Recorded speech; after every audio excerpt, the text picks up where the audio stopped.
San Buenaventura. Bueno, muy buenas tardes para todos y para todas. Nuevamente bienvenidos a la segunda y bienvenidas a la segunda cátedra pedagógica que organiza la Facultad de Educación de la Universidad de San Buenaventura Medellín y el Departamento de Pedagogía de la Universidad de Antioquia, en cabeza de la profesora Viviana Escobar. Y por supuesto, como siempre, reconociendo el apoyo y la participación de RENSA, la Red de Escuelas Normales Superiores de Antioquia. Gracias también en este momento a las personas que nos empiezan a visualizar desde el Facebook Live de la Universidad de Antioquia. También a través de la opción de comentarios nos pueden escribir su nombre y la institución educativa a la cual pertenece. También si hay personas que nos están viendo de otro país, nos encantaría poder también saludarlas. Bueno, contarles entonces que hace un mes inauguramos este tercer ciclo de cátedras pedagógicas habíamos conversado sobre la especialidad de este ciclo que se compone de dos temáticas muy importantes. Iniciamos entonces con la temática que tiene que ver con los clásicos de la pedagogía, que estuvo a cargo del profesor Juan Felipe Garcés y la maestra Araceli de Tesanos, quienes nos hablaban de la importancia de los clásicos para quienes nos ocupamos de la educación, de la pedagogía, de la formación, ¿cierto? Y digamos que una frase que nos quedaba resonando, y nos la refería el profesor Juan Felipe, era, digamos, la definición de un clásico. Y un clásico, entonces, retomando un poco sus palabras, es un autor que a pesar de la distancia histórica todavía tiene algo que decirnos, ¿sí? Un clásico no se agota en el tiempo. Entonces, a propósito de este encuadre temático, hoy la cátedra se titula Experiencia de Educación, a propósito del pensamiento de Rousseau, y está a cargo del profesor Víctor Daniel Gómez. Voy entonces a compartir un breve resumen de la formación y experiencia que tiene el profesor Víctor Daniel Gómez. Él es licenciado en Matemáticas y Física de la Universidad de Antioquia, especialista en Gerencia Educativa de la Universidad de San Buenaventura, magíster en Educación y doctor en Ciencias de la Educación de la misma universidad. En este momento el profesor Víctor Daniel Gómez es docente vinculado con el magisterio en la entidad territorial de Medellín y docente de cátedra de la Universidad de Antioquia en el pregrado que tienen en pedagogía, y también de la Universidad Católica de Oriente en el programa de maestría en pedagogía y didáctica. Agradecemos mucho la participación de este profesor que tiene una trayectoria importante en investigación sobre el campo disciplinario y profesional de la pedagogía. Entre otras cosas, será muy interesante saber por qué Rousseau pues, encabeza este primer ciclo de cátedras, por qué se considera que Rousseau es un clásico, por qué hoy su legado permanece. Creo que nosotros podemos constatar en el ámbito académico que hay muchas autodenominadas nuevas pedagogías que de alguna manera parecen inaugurar un campo y postulan como innovadoras propuestas que ya estos autores clásicos habían referido, entre ellos Rousseau. Incluso hay quienes sucumben a la tentación de encasillar a Rousseau en lo que denominan un modelo pedagógico. Pero bueno, ya el profesor Víctor entonces nos hablará un poco más sobre este autor y cómo su legado hoy permanece. Antes entonces de darle la palabra, les agradecemos a quienes se vayan vinculando que por favor nos escriban en el chat su nombre y la institución educativa a la cual pertenecen. Si se conectan de otro país, por favor también nos lo hacen saber para darles un saludo especial. Al final de la intervención del profesor Víctor vamos a tener un espacio para preguntas. Ustedes pueden levantar la manito para habilitarles el micrófono y la cámara, o pueden escribirnos a través del chat. También estén pendientes porque vamos a compartir un correo donde pueden solicitar las memorias del evento y también un enlace donde ustedes pueden dejar su correo para que la programación de las cátedras y los eventos que tenemos en las universidades les lleguen. El profesor Víctor también muy comedidamente nos estará compartiendo bibliografía respecto a Rousseau y algunos también, algunas referencias también de su autoría. Entonces, quienes quieran acceder a este material de referencia, nos pueden escribir al correo que les voy a dejar en el chat o dejarlo también en el enlace que les voy a compartir. Sin más preámbulos, profesor Víctor, le agradecemos mucho que usted atienda esta invitación, sobre todo porque, como lo hemos repetido sin pausa, este evento, las cátedras pedagógicas tienen sentido es porque se conectan escuelas normales superiores de todo el país, incluso de México, y que usted nos atienda la invitación, pues tiene mucho valor para las universidades y para las escuelas normales. Profe Víctor, entonces le doy la palabra y bienvenido. Bueno, muy buenas tardes para todos. Agradecer a Laura y a la profesora Viviana Escobar la invitación a participar de este espacio, un espacio de conversación, digamos, que ha trascendido unas conversaciones particulares entre unos docentes sobre la necesidad de volver a pensar sobre los clásicos de la pedagogía, máxime en un momento en el cual nos vemos abocados a un exceso en el uso de la palabra pedagogía, a lo que todos lo llamamos pedagogía, y creo que era algo que también referían los profesores, la profesora Araceli de Tesanos y el profesor Juan Felipe Garcés hace un mes en su participación. Y también frente a ese crecimiento exponencial de teorías o de aportes teóricos que nos venden una serie de construcciones como novedosas y algunas hasta con el título de innovadoras, pero que realmente no son sino reelaboraciones de aquello que ya nos encontramos en muchos autores, como en este caso de estas cátedras que llamamos clásicos de la pedagogía. Bueno, en este caso, pues vamos a hablar un poco sobre Jean-Jacques Rousseau. Eh, digamos que fue un autor el cual me acompaña desde hace varios años, además porque sobre él centré mi investigación doctoral, mi tesis doctoral es sobre Rousseau. Entonces, digamos que me ha permitido explorar algunos elementos a profundidad de Rousseau y en ellos pues de su obra, ¿sí? Entonces, digamos que eso también ayuda un poco a esta reflexión sobre lo que es un clásico de la pedagogía. Voy a iniciar hablando un poco sobre elementos que dejaron sobre la mesa muy claros los profesores Araceli de Tesanos y el profesor Felipe Garcés. Y lo primero es pensar que es un clásico de la pedagogía y digamos que de una manera muy clara y sucinta los profesores exponían que pues un clásico de la pedagogía es aquel que todavía hoy en día, muchos años después, aún tienen algo que decir. Y no, digamos, no es desconocido, digamos, el volumen de producción que gira en torno a la obra del ginebrino de Jean-Jacques Rousseau, en muchos campos del saber. Eh, no solamente en el campo de la educación, sino también de las ciencias sociales, del derecho, de la música, hasta de la biología, con algunos de sus tratados. Es una obra muy extensa. Y por lo mismo, pues digamos que otros elementos, no solamente que tenga algo que decir, sino que el profesor Felipe Garcés mencionaba algo también muy interesante, y era como cada que nos enfrentamos a una lectura de estos autores, es como si empezáramos a develar una nueva capa en la interpretación, ¿cierto?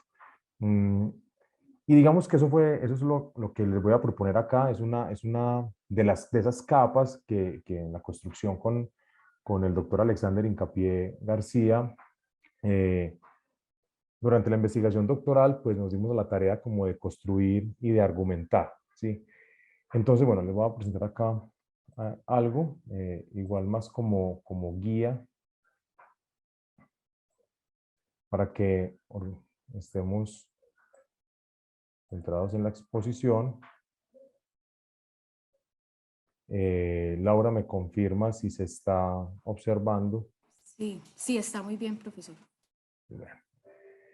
Entonces, bueno, habrá que decir que si bien el título de este espacio lleva por nombre Experiencia de Educación a propósito del pensamiento de Jean-Jacques Rousseau, eh, pues vamos a ver que primero vamos a exponer algo sobre lo que han sido algunas de las lecturas que podemos encontrar sobre la obra de Rousseau, sobre sus escritos o sobre sus tesis. Y pues luego vamos a compartir un poco sobre lo que construimos durante estos años que hemos venido trabajando al autor. Y lo que habrá que decir, pues inicialmente, es que, como mencionaba, hay muchas lecturas que encontramos, digamos que la producción que hay en torno al pensamiento de Jean-Jacques Rousseau es muy abundante, pero pues yo voy a hacer referencia acá a algunos autores en especial y dentro de esos autores, pues vamos a mencionar unas lecturas que pudimos identificar, es decir, cómo se ha leído en algunos momentos de la historia a Rousseau, y lo que hicimos fue clasificarlo como en tres grandes bloques. Podemos encontrar unas lecturas que, digamos, desarrollan unas tesis específicas en unas obras, en unos escritos particulares, perdón, de la obra. Podemos encontrar unos supuestos o tesis específicos, pero que tratan de ir a varios escritos de la obra. Y hay otra serie de trabajos que lo que tratan de hacer es como en la vasta obra de Rousseau, encontrar como cuál es ese punto de integración o desde dónde se puede leer toda la obra. Entonces, bueno, yéndonos como al primer tipo de lectura, es decir, una lectura sobre supuestos específicos en textos específicos, nos podríamos encontrar, por ejemplo, a Diderot. En algunos de sus textos, por ejemplo, el ensayo sobre los reinados de Claudio y Nerón, y en otros de sus textos, que es la religiosa, lo que va a decir Diderot es que va a hablar sobre la soledad, o sea, va a exponer algo sobre la soledad, y esto que dice sobre la soledad es que la soledad de la que habla Rousseau es un estado contra naturaleza, un estado contra natura. Esa lectura se da con base a los escritos, a los nuevos escritos que algunos han denominado eh, discursos políticos, y son el discurso de las ciencias y las artes, el discurso del origen y fundamento de la desigualdad entre los hombres, el contrato social, o Emilio y la educación, Emilio o de la educación, ¿sí? Para Diderot, la soledad degenera al hombre. Sin embargo, las afirmaciones que hace Diderot, digamos que están al margen de la lectura que uno podría hacer de los textos biográficos, autobiográficos del autor, y pues pasan por alto elementos como las alusiones que el mismo Rousseau hace a la soledad en estos textos autobiográficos, donde lo que muestra es que esa soledad de la que habla no es una soledad que se materialice en la realidad, sino que termina siendo una imagen simplemente comparativa o de contraste, que a la final termina para hacer es una crítica a lo que es el hombre, ¿sí? Entonces, ese es como un primer ejemplo. También dentro de esa segunda categoría hay textos que presentan una lectura sobre supuestos específicos, pero que van a varios, o tratan de buscar el supuesto en varios escritos de la obra. Nos encontramos, por ejemplo, a Durkheim.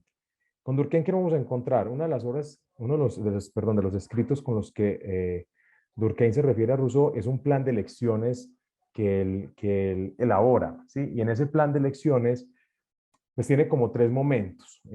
Lo que hace Durkheim es presentar un trabajo amplio y profundo de la obra de Rousseau, que está dividido en tres momentos o tres lecciones. El supuesto de la primera lección habla sobre el contrato social como un diálogo entre la naturaleza del hombre y la educación, como una educación que sirva a cualquier hombre sobre la tierra. En la segunda lección lo que habla es de una pregunta particular, y es: ¿qué enseña la naturaleza al hombre?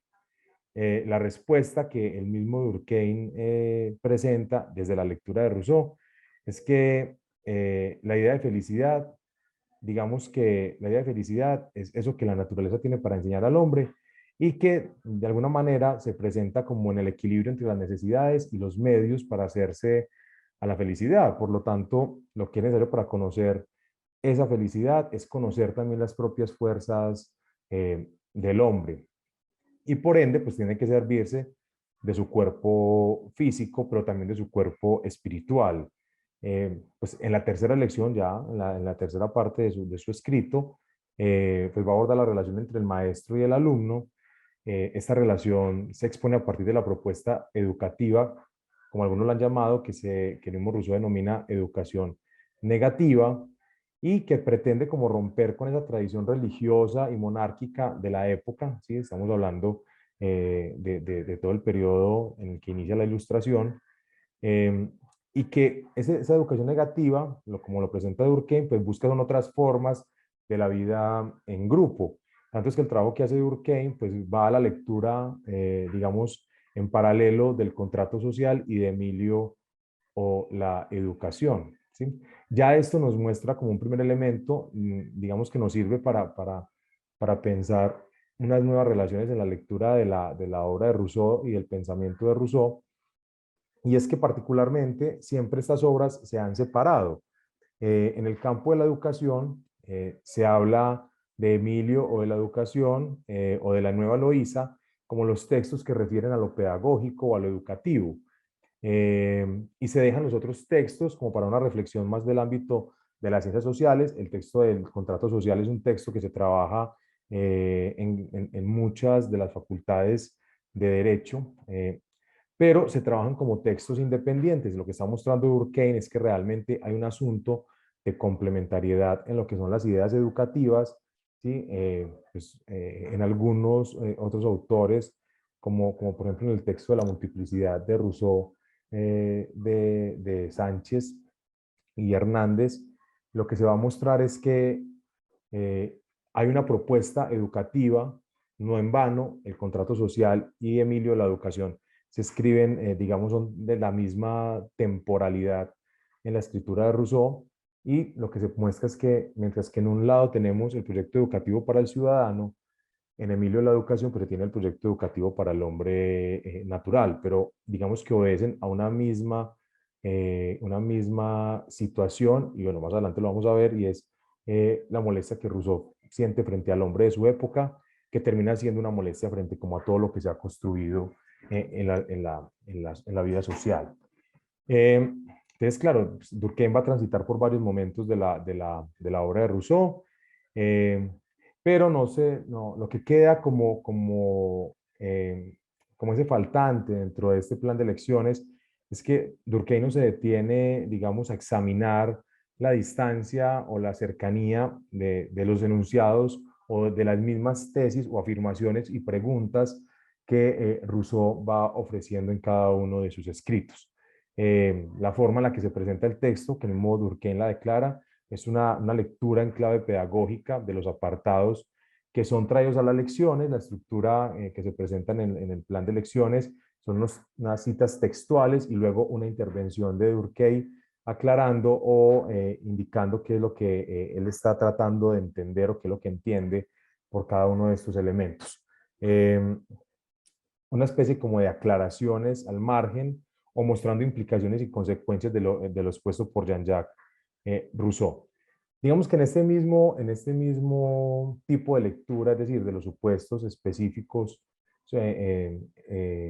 a lo largo de la obra, también nos encontramos, por ejemplo, a Todorov, en textos como Frágil Felicidad y otros. eh, Perdón, Stellan Todorov va a hablar más bien del lugar de integración, ¿cierto? Y lo que va a decir, por ejemplo, Stellan Todorov es que va a buscar ese lugar de integración y va a decir algo como eh, el hombre, ¿es el hombre el foco sobre el cual opera el pensamiento de Rousseau? Pues él mismo va a responder que sí. Todorov intenta conciliar ese desfase que hay entre el hombre natural y en el francés aparece como el hombre del hombre, en una traducción pues literal. Gran parte de las traducciones que hacen de la obra de Rousseau lo han traducido como el hombre civil.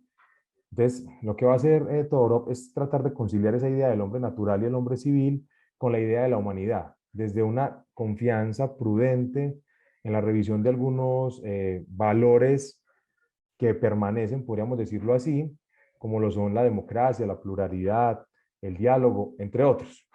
Todorov muestra su trabajo como un accionar práctico en el cual, no, más del lado de una acción práctica o una intención práctica que de una construcción filosófica o literaria. Reconocen Rousseau, uno de los pensadores que trabaja en términos de tratar de exponer de una manera fácil esas relaciones entre los hombres, ¿sí? Bueno, sin embargo, otros autores van a decir que el pensamiento de Rousseau es un pensamiento contradictorio, difuso, lleno de bemoles que a la final no terminan concretando nada. Sin embargo, la interpretación que hace Todorov de Rousseau no logra desprenderse también de los valores como lo son la libertad y la democracia. Dentro de esta última línea, ¿sí? Que son ese tipo de lecturas que tratan de buscar el lugar de integración, pues también nos encontramos, por ejemplo, las apuestas de Gilles Deleuze y del profesor Andrés Claus. ¿Sí? En el caso del profesor Andrés Claus, eh, eh, lo que él hace, por ejemplo, en su tesis doctoral, es volver la reflexión sobre el cuerpo y termina afirmando que el cuerpo, asumido desde el ser corporal en el mundo, que es una de las categorías, la categoría principal que él desarrolla en su investigación, dentro del movimiento civilizatorio, pues ha ido perdiendo su esencia y se ha visto condenado desde Descartes, es decir, el hombre se ha visto condenado desde Descartes a la instrumentalización y a la cosificación a partir del ejercicio de la razón intelectual. ¿Sí? Y digamos que de ahí cobra sentido una lectura de Rousseau, pero no en clave de la razón, sino, digamos, como nosotros lo proponemos, desde una especie de razón sensible. ¿Sí? Para esta lectura que nosotros estamos proponiendo, el punto de partida es que precisamente desde esa multiplicidad de lecturas e interpretaciones de la obra de Rousseau, pues nos vamos a centrar como en un pequeño lugar que creemos no ha sido y no sigue siendo desarrollado suficientemente, y es aquel en el que no consideran que las preguntas y las afirmaciones de Rousseau frente a la educación, frente a la moral, frente a la sociedad, frente al mismo hombre, no es que sean contradictorias o que presenten unas paradojas que no pueden o que no encuentran solución, sino que realmente lo que está evidenciando esa posible contradicción en Rousseau, ese posible no encontrar como un punto final y definitivo para sus afirmaciones, realmente lo que está mostrando es la inconformidad de Rousseau, no solamente con el hombre, no solamente con la educación, sino en general con todo lo que está presentando la vida para su época. Eh, es decir, termina cuestionando todo aquello que la misma sociedad determina dando al hombre como final y definitivo y que termina siendo como imposibilitado de cualquier crítica, pero que al mismo tiempo lo que termina haciendo es definiendo la forma en la que el hombre se relaciona consigo mismo y con los demás. Entonces, lo que proponemos nosotros es que esa lectura que hacemos de Rousseau la hacemos desde lo que hemos denominado la negatividad, ¿sí? Una negatividad que no es la negatividad de Hegel, que no es la negatividad de Adorno, es una negatividad que se construye a partir de de los propios escritos de la obra de Rousseau.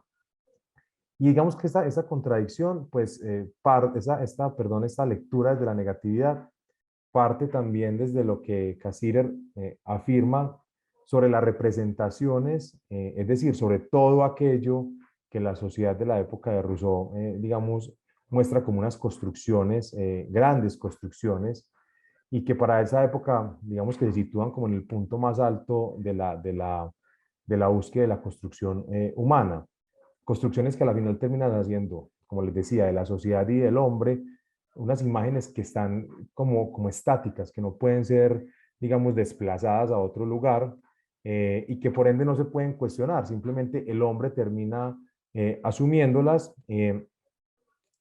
y que, digamos, de otra forma terminan como con un cierto aire de romanticismo, siendo reproducidas por los mismos hombres bajo también esas voces seductoras del progreso social, cultural, antropológico.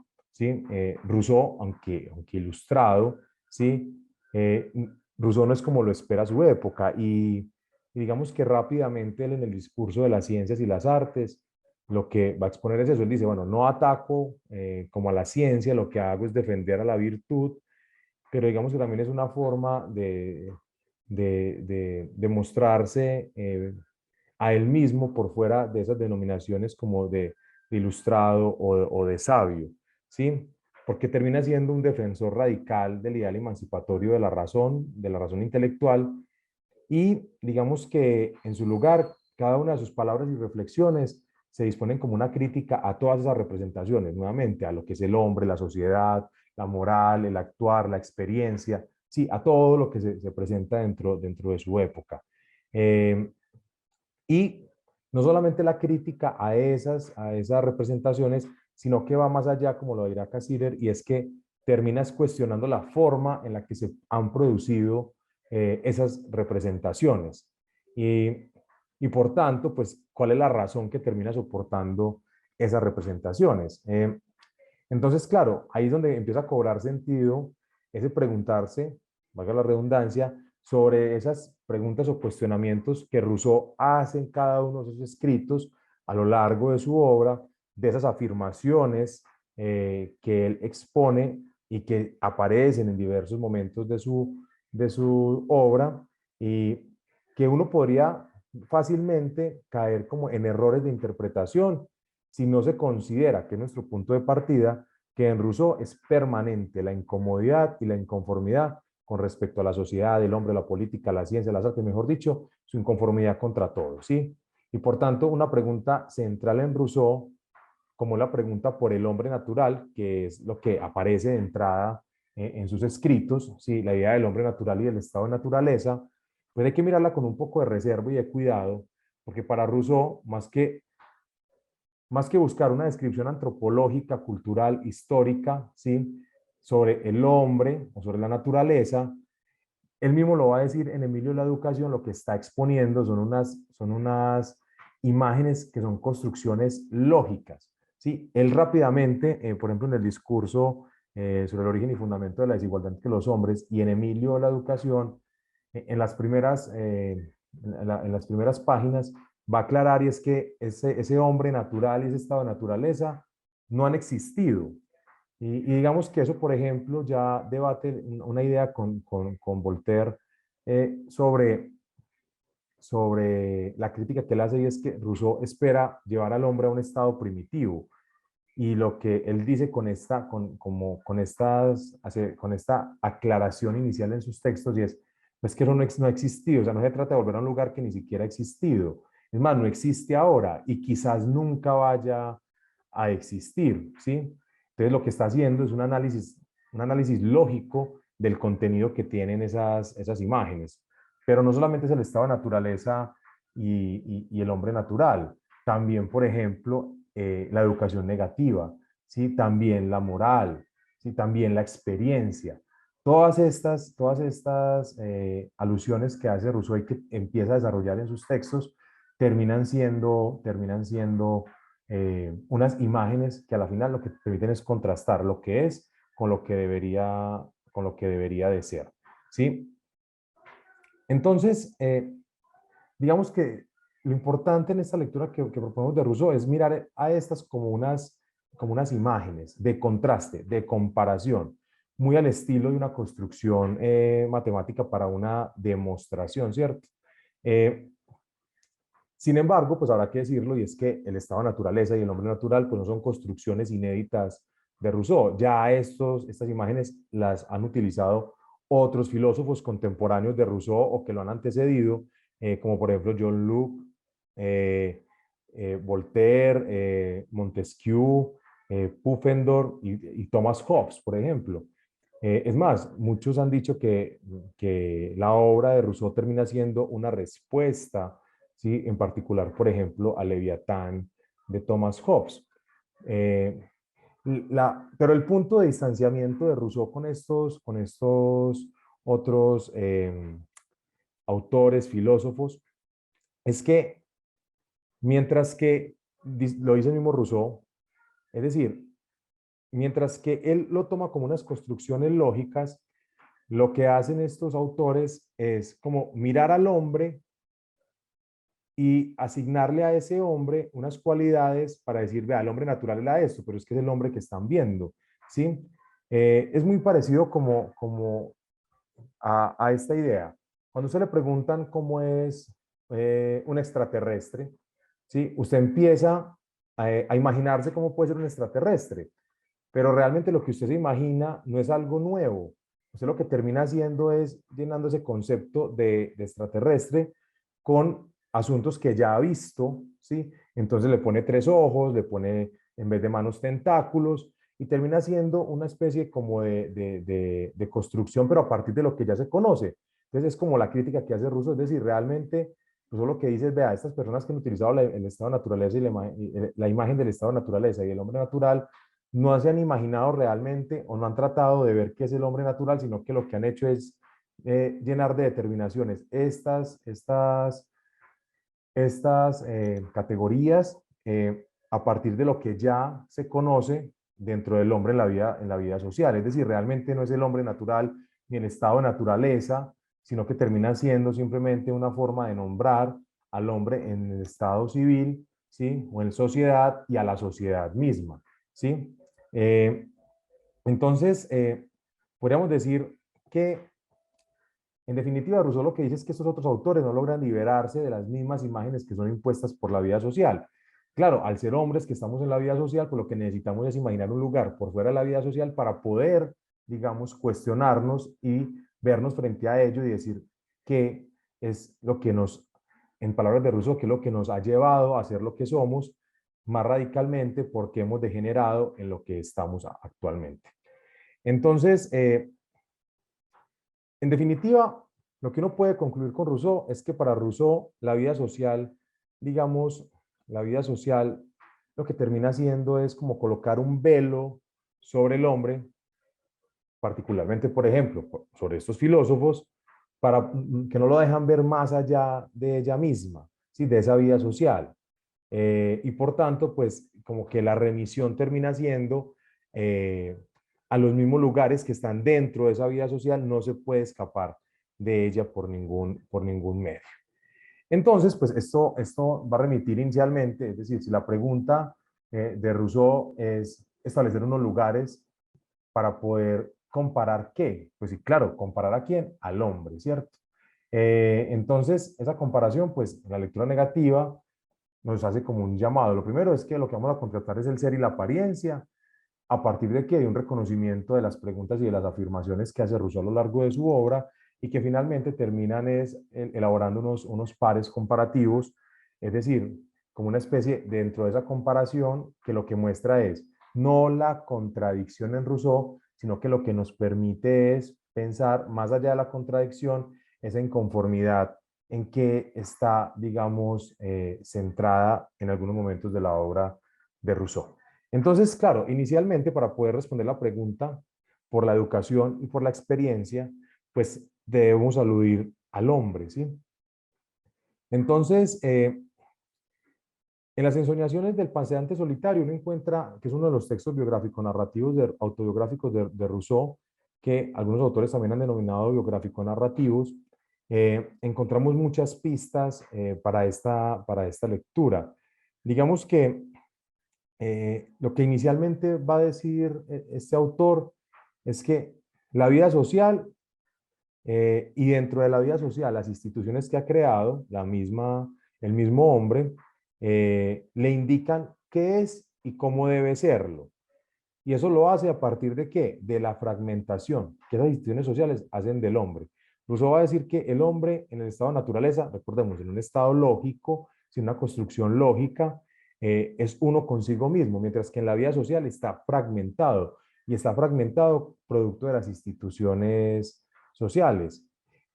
¿Cuál es el efecto de todo esto? Lo va a decir Rousseau. Es decir, el hombre en el estado de naturaleza es un ser sensible, ¿cierto? Y él va a decir que dentro de nuestra realidad, ¿sí? Esa fragmentación lo que ha hecho es negar el sentir en el hombre. Para Rousseau, el hombre es el resultado de la violencia que ejerce la vida social sobre él, que termina fragmentándolo y alejándolo pues como de su ser, ¿cierto? Si las relaciones en la vida social son pura apariencia, ¿y por qué terminan siendo pura apariencia? Porque están sometidas a la mirada del otro, al juicio del otro, a la aprobación del otro.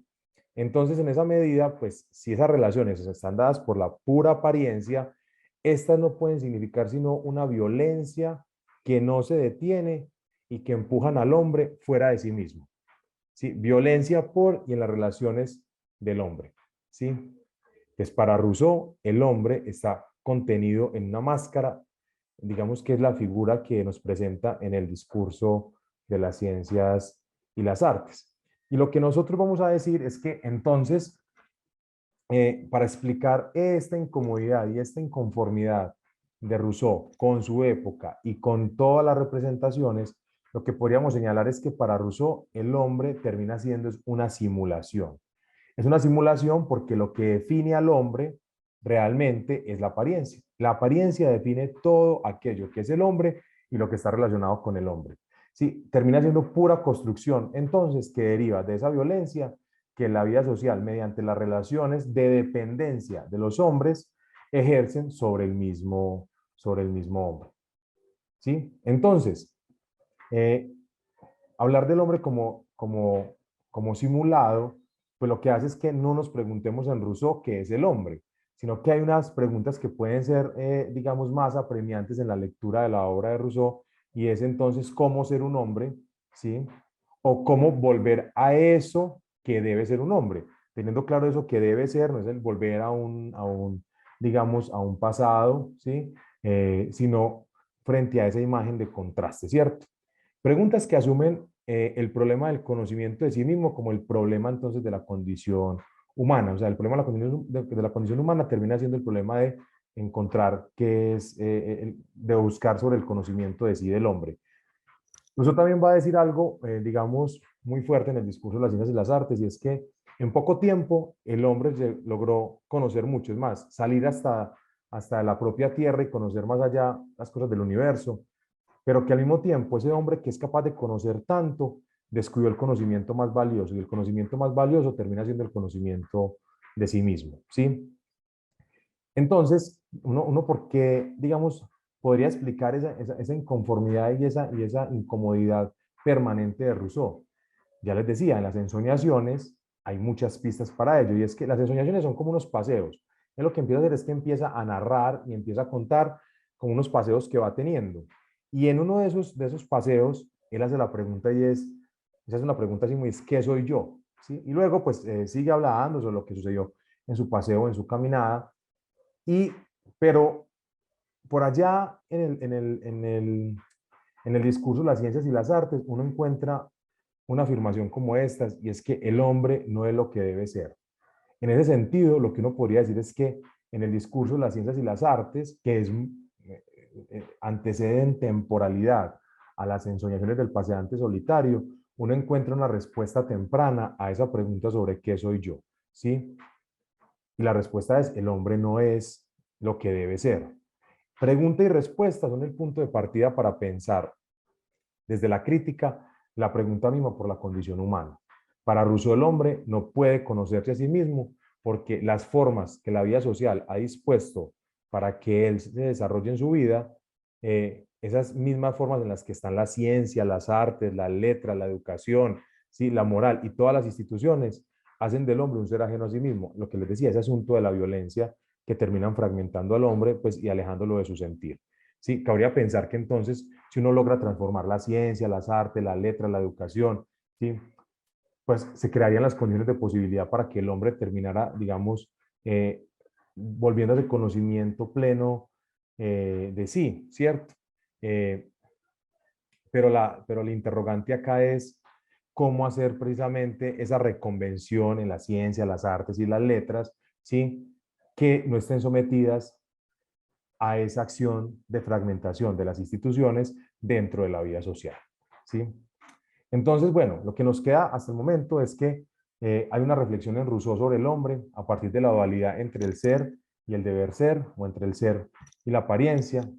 Entonces aquí podemos presentar ese primer par comparativo que les decía de opuestos que en algún momento podrían hacer parecer a Rousseau contradictorio, pero que realmente lo que hacen es dinamizar esa pregunta por la inconformidad y la incomodidad de Rousseau. Y es, por un lado está esa imagen del hombre bueno, pero por la otra está la imposibilidad que encuentra Rousseau para poder concretar, ¿sí? Para poder concretar una idea final, ¿sí? Y definitiva de la bondad humana, ¿sí?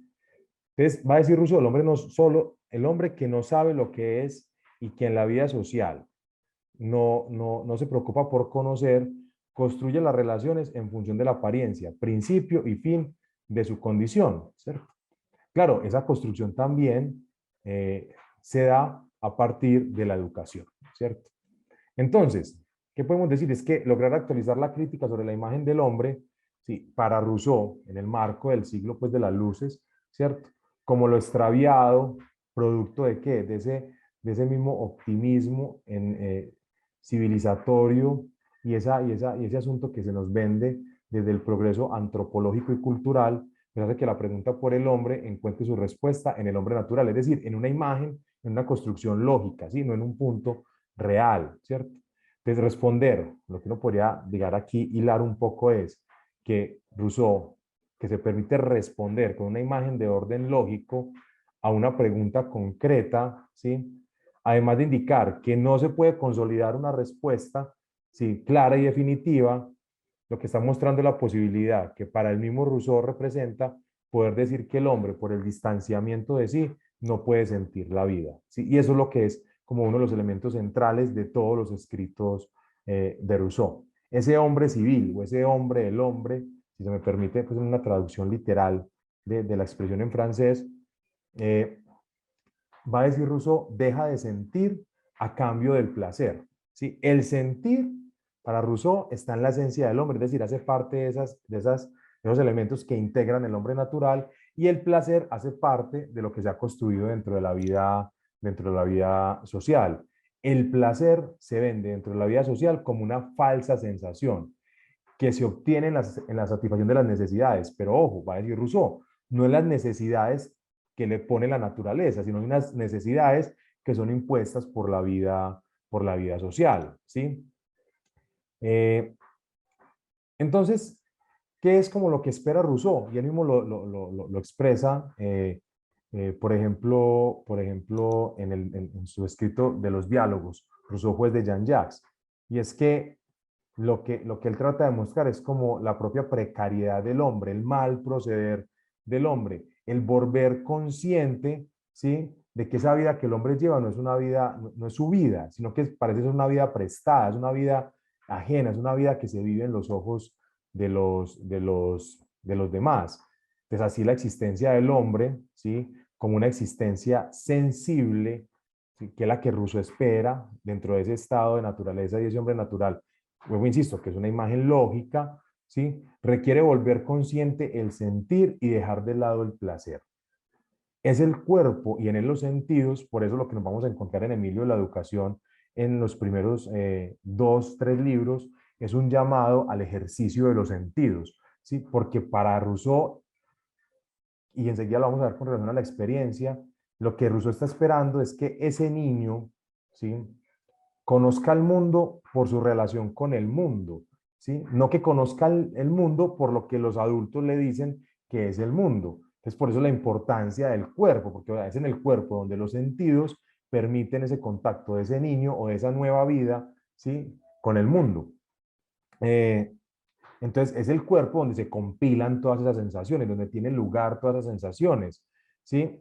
Y, pero es en el cuerpo, no es en el reconocimiento o en el aceptar lo que los otros nos están diciendo sobre ese recogimiento o sobre ese mundo que está ahí expuesto para el niño. Es decir, sentir es la forma en la que se puede hacer frente a esas imágenes que son compartidas, ¿sí? Por los hombres, por las instituciones sociales, es decir, por esos prejuicios que se le entregan al niño y que a la final, por la misma dinámica de la vida social, este termina adoptando como finales y definitivos, sin ningún cuestionamiento, ¿cierto? Entonces, lo que podemos decir es que sentir es la forma en la que se puede hacer frente a esas imágenes, pero que el hombre actual, o sea, no solamente el hombre de la época de Rousseau, ¿sí? Sino el hombre actual sigue siendo incapaz de los ejercicios que ha dispuesto la naturaleza. es decir, de esos ejercicios que demandan el uso de los sentidos. Y ahora más que nunca, pues podemos ver eso, es decir, frente al uso de las tecnologías, ¿sí? Lo que podemos encontrarnos frente al uso de las relaciones sociales, lo que nos podemos encontrar es una total negación del cuerpo como un elemento para el sentir, ¿cierto? Se desplaza el cuerpo como la herramienta del vivir o del propio vivir y se sitúa en su lugar otras herramientas que le son dadas por la vida social para conocer. Se asume conforme a la apariencia y al agrado. Pensémoslo de una manera muy particular. Es que si usted llega y mira, por ejemplo, a Galileo Galilei, lo que se encuentra es que el telescopio que él reorganiza, realmente no lo inventa, lo que hace es que lo adapta. Si usted compra unos binoculares en cualquier tienda de paso en la calle, esos binoculares tienen más aumento de lo que tenía el telescopio de Galileo, ¿sí? Y hoy en día no solamente tenemos esos telescopios, esos binoculares, sino que tenemos herramientas digitales. Pero ¿qué es lo que estamos haciendo con ellas? Si alguien que tenía menos herramientas, pero que tenía una predisposición, digamos, de alguna manera sensible al mundo, ¿sí? Puede desarrollar y interpretar unas situaciones que nosotros ahora, con la gran cantidad de herramientas que tenemos, no logramos hacer. Y es porque de ahí, digamos, se valida el supuesto de Rousseau, y es como esas herramientas que son dadas por la vida social, en vez de ayudarnos a conocer, lo que terminan es haciéndonos que aceptar todo lo dado como algo ya definitivo e imposibilitado a toda crítica. Eh, Particularmente lo que vamos a hacer es, en esta lectura de Rousseau, es que en el texto que más se lee en las facultades de educación, que es Emilio de la Educación, pues en las primeras líneas lo que encontramos realmente es esa alusión de Rousseau a la precariedad de la vida del hombre, del hombre civil, o sea, el hombre que está dentro de la vida social. Y es que el hombre solamente termina reconociéndose como un ser social, es decir, es un ser, el hombre solamente se reconoce como un ser bajo la mirada del otro, ¿sí? Eh, que sostiene su existencia en la voz de los otros, y que lo que realmente va a decir Rousseau es que no se puede esperar, ¿sí? El hombre no puede esperar que su existencia se reduzca a un juicio moral, haciendo una salvedad. Y es que ese juicio moral del que habla Rousseau es un juicio moral de la vida social, es decir, la moral en la vida social que define un juicio sobre el actuar, que es bueno o malo. Pero él también habla de una moral relacionada con ese estado de naturaleza que tiene que ver es con el actuar. Es decir, en el estado de naturaleza, el actuar no se puede definir como bueno y malo, simplemente ¿por qué? Porque el hombre actúa es conforme a las necesidades que le expone la naturaleza. Por tanto, actúa para sí mismo, ¿sí? No actúa bajo ese yugo de la apariencia, ¿cierto? Entonces, Rousseau lo que dice es que el hombre no puede sostenerse, no puede sostener su existencia eh, en la voz de los demás. Y esa existencia no puede reducirse entonces a un juicio moral sobre el bien y el mal, ya que pues, en la vida social todo es apariencia, todo son construcciones artificiosas. ¿Sí? El hombre observado siempre, el hombre que observa siempre a los demás, pues realmente no puede juzgar lo bueno y lo malo, porque lo que juzgará como malo en alguna medida será aquello que él quiere desarrollar, pero no lo puede hacer porque aún no tiene las condiciones para hacerlo, ¿cierto? Eh, entonces, Rousseau va a ser categórico en algo, y es que va a decir que el hombre, ¿sí? El hombre o el hombre civil se reduce a un cuerpo sin contenido, ¿sí? Podríamos decir, a una razón, a un razonamiento sin razón y a un estado de placer, ¿sí? Que dista del sentir pleno. Por ende, lo que nos encontramos en la obra de Rousseau como respuesta a su inconformidad y a su incomodidad es también una demanda por un reencuentro, ¿sí? Con la vida misma, ¿sí? ¿Para qué Rousseau nuevamente expone ese estado de naturaleza y ese hombre natural como construcciones lógicas? Pues nuevamente, valga decirlo, es para explicar esa degeneración en la que vive la sociedad y el hombre, ¿sí? ¿A partir de qué? De la observación de lo que el hombre es en su momento frente a esas imágenes que Rousseau coloca para contrastar y comparar, ¿sí? Entonces, claro, lo que hay realmente es una exposición de la existencia del hombre frente a su actuar.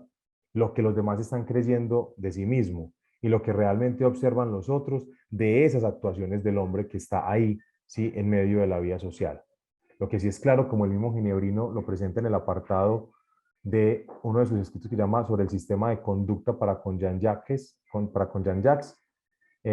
en el texto de los diálogos, Rousseau juez de Jean-Jacques, es que no puede juzgarse el actuar por la razón, sino desde la posibilidad de sentir lo que el otro es, ¿sí? O lo que el otro está escribiendo de sí mismo. Entonces, en esa relación en la que termina la existencia del hombre, contrastando, poniendo la mirada, perdón, sobre el actuar, pues lo que habrá que decir es que la experiencia como una posibilidad de ser, ¿cierto? Esa experiencia en la que el hombre realmente puede ser aquello que ha olvidado, pues es negada por la apariencia, ¿sí? Sin embargo, para Rousseau, la posibilidad del reencuentro del hombre consigo mismo, es decir, del conocimiento de sí, desde la reflexión por la experiencia que cree suya, debe hacer un llamado a la necesidad de hacer conciencia sobre el actuar, ¿sí? No porque eso le garantice, ¿sí? Una experiencia genuina y por ende el conocimiento pleno de sí, sino porque eso le va a permitir, digamos, establecer qué es lo que, en palabras de Rousseau diría, qué es lo que hay de propio, ¿sí? En el hombre y qué es mera artificialidad o solo apariencia, ¿sí? Y por tanto, pues si se reconoce qué es lo que es apariencia y qué es lo que es precariedad en él, pues estaría claro qué es lo que la vida social le ha impuesto, ¿sí? Entonces, claro, el ginebrino lo que va a encontrar es en el estado natural, es en el hombre natural, una forma de desmitificar la vida social. La experiencia de sí no es sino la que reposa en el interior del hombre, afirma Rousseau, ¿sí? Y no la que la vida social ha construido y que él mismo ha simulado. Porque es muy interesante lo que la vida social hace. La vida social coloca como una especie como de metas a las cuales el hombre debe aspirar, pero que realmente están dentro del hombre, ¿cierto? El hombre como un ser bondadoso, por ejemplo, alcanzar la bondad, la paz, ¿cierto? Pero que realmente eso ya está en sí. Lo que pasa es que lo coloca como unas metas a las cuales la misma vida social le imposibilita de llegar, ¿sí? Entonces, lo que vamos a encontrar, por ejemplo, es un Rousseau que en el discurso de las ciencias, en el discurso, perdón, sobre el origen y fundamento de la desigualdad entre los hombres, lo que va a afirmar es que el conocimiento de sí mismo, nuevamente, termina siendo el que más se ha descuidado, ¿sí? Y por eso, inmediatamente hace esta afirmación, va a hacer alusión al precepto élfico de conócete a ti mismo, eh, no como el propósito mismo del hombre, porque primero hay que tratar de dejar de lado y conocer qué es lo que es mera apariencia, sino comprender al hombre como un asunto prioritario. O sea, el llamado no es realmente esperando que haya un conocimiento en la inmediatez, ¿sí? Sobre qué es el hombre, sino realmente como, venga, es que el conocimiento del hombre es un conocimiento que es prioritario y no como algo que debemos guardar para algún momento o para dejarlo para el final, ¿sí? Entonces, pues, para Rousseau, en definitiva, ese ser social, ¿sí? Ese ser social que es frente al que se conoce el hombre, que está constituido por esas múltiples máscaras que brotan en la misma vida social, va a decir una autora que se llama Nérida Vysakovsky, que tiene un texto que habla sobre la pedagogía en Rousseau, eh, es como esa necesidad que muestra Rousseau de poder estar de manera vigilante sobre el hombre y sobre la vida del hombre. Pues, es decir, si este no logra desprenderse de las máscaras es porque esa vigilancia de alguna manera no es la que se requería, ¿sí? Y porque no, el hombre mismo no reconoce, digamos, esas máscaras, ¿cierto? Para Rousseau la reflexión, ¿qué es el hombre y sobre la vida que cree vivir? No es más que una falsa vigilia, ¿cierto? Que la vida social, bajo la idea de que sí estamos estudiando al hombre, realmente lo que termina es que reproduciendo un estado inercial, ¿sí? En el que el hombre cree que está pensando sobre sí mismo, pero que realmente lo que termina haciendo, dice Rousseau, es simplemente perpetuar esos prejuicios que la vida social le han impuesto, ¿cierto? Pero claro, entonces uno diría, pues qué desconsuelo, porque entonces no somos capaces de salir de ahí, no somos capaces como de romper ese lazo inercial que la misma vida social impone al hombre. Y pues en definitiva lo que quedaría es decir, o sea, esa reflexión se hace no porque en algún momento se pueda salir de allí, sino porque la única forma de resistir como a esa inercia que la vida social impone al hombre es ese movimiento constante, ¿sí? No dejar nada como seguro y definitivo, como posibilidad, esa inquietud y ese movimiento de la posibilidad del encuentro del hombre con su propia subjetividad, ¿sí? En ese sentido, pues nos vamos a, este apartado pues, que tiene que ver con la experiencia, ¿sí? Y lo que podemos decir inicialmente es que esa experiencia como posibilidad del ser para el hombre, ¿sí? Esa experiencia merced de su actuar, pues demanda unos fundamentos o principios que nosotros hemos clasificado en dos tipos. Uno que llamamos violencia, otro que llamamos nostalgia.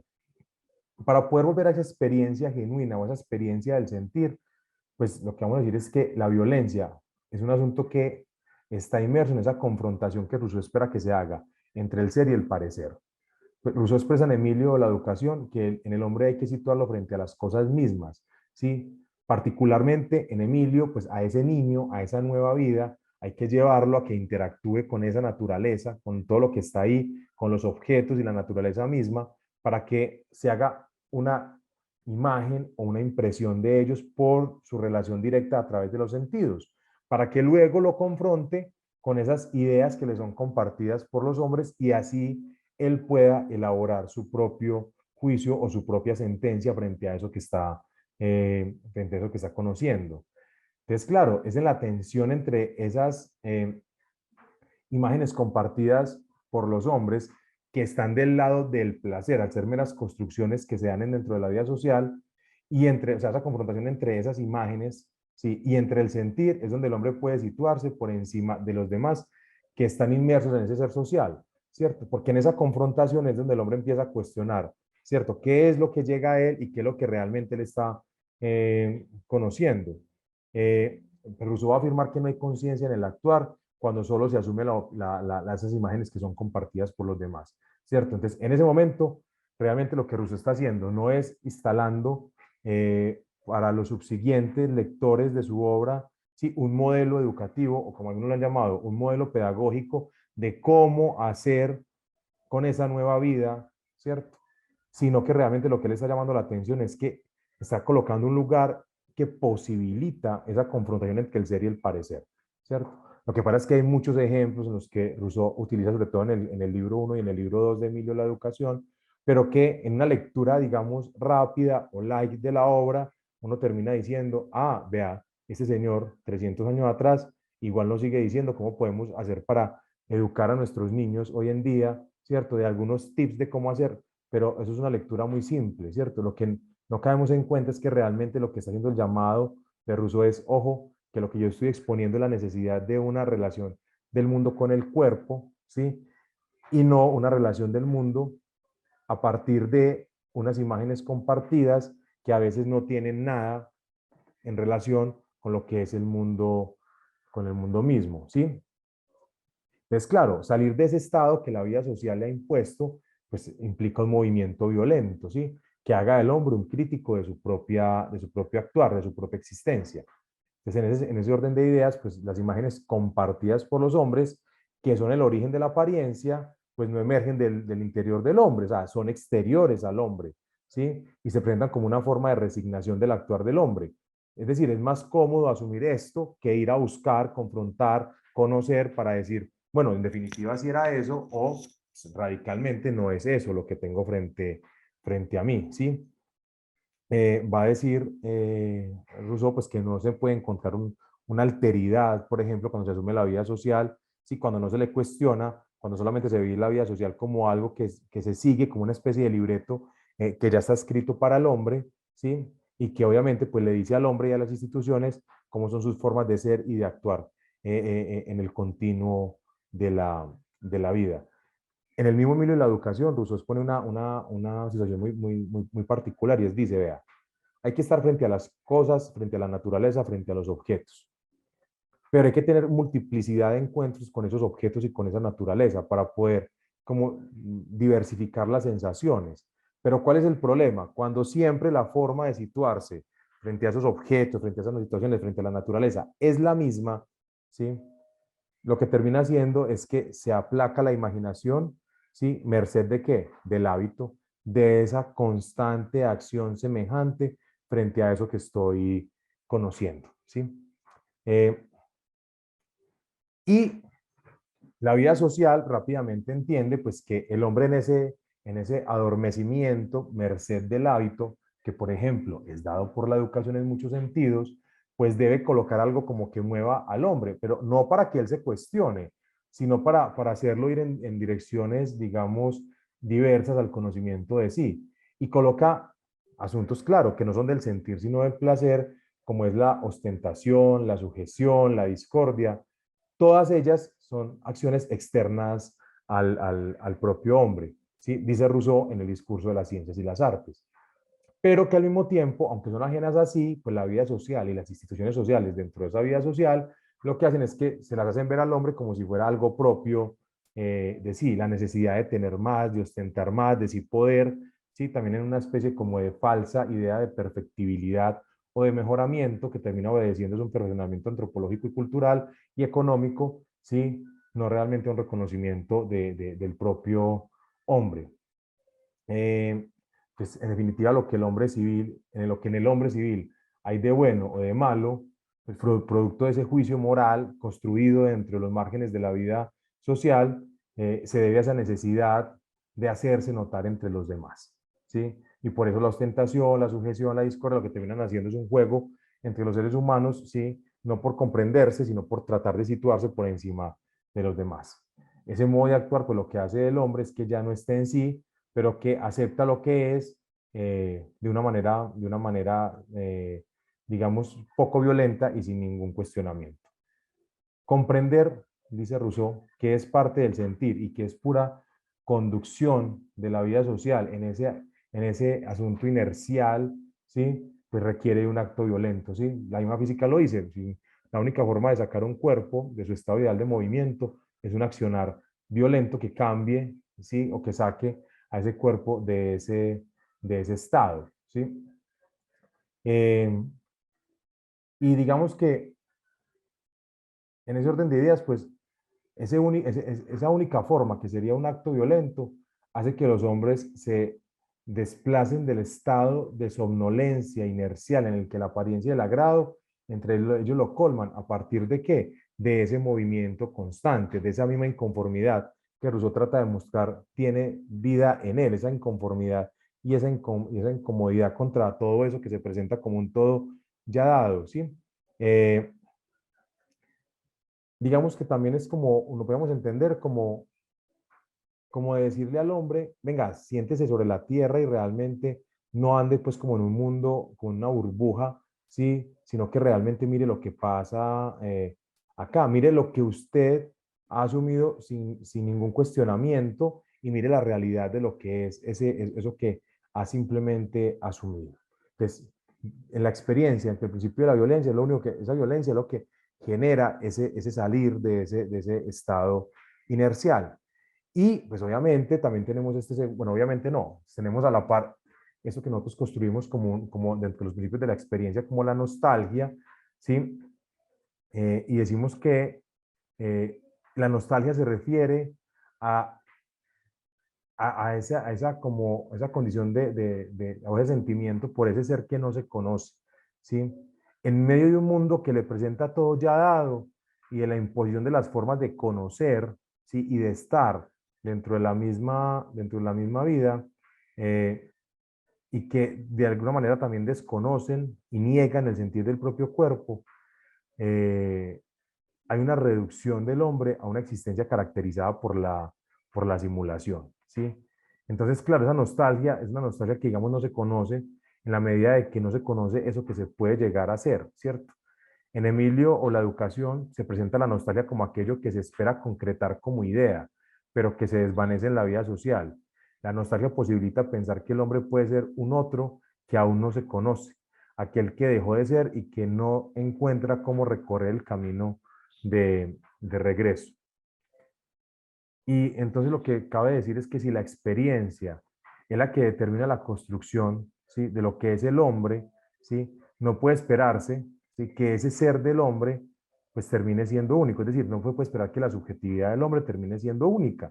ni asumir un carácter universal para esa subjetividad.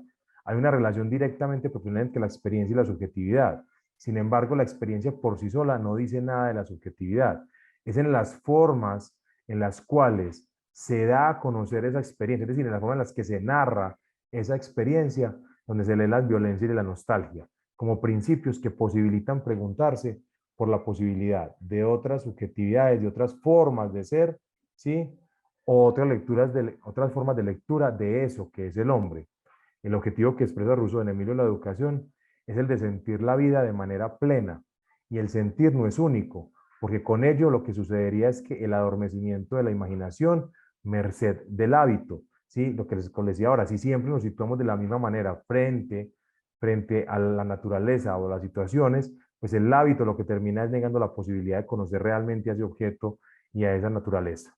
Se podría decir entonces que en la vida social, perdón, el actuar es aquello que falta por hacer. Y por tanto, pues si en la vida social el actuar es aquello que falta por hacer, entonces la respuesta a qué es el hombre está en aquello que no se ha dicho, ¿cierto? Aquello que no se ha dicho aún del hombre, pero que obviamente no logra escapar a las aprehensiones que las instituciones y la vida social hace, como una especie de círculo en la cual giramos. Es decir, cuando usted dice algo sobre el hombre, pues ya eso realmente no es el hombre, porque eso que se dice que es el hombre, pues obedece a una construcción que ya está, digamos, intencionada, por referirlo de alguna manera, a lo que la vida social espera seguir perpetuando frente a la idea del hombre, ¿sí?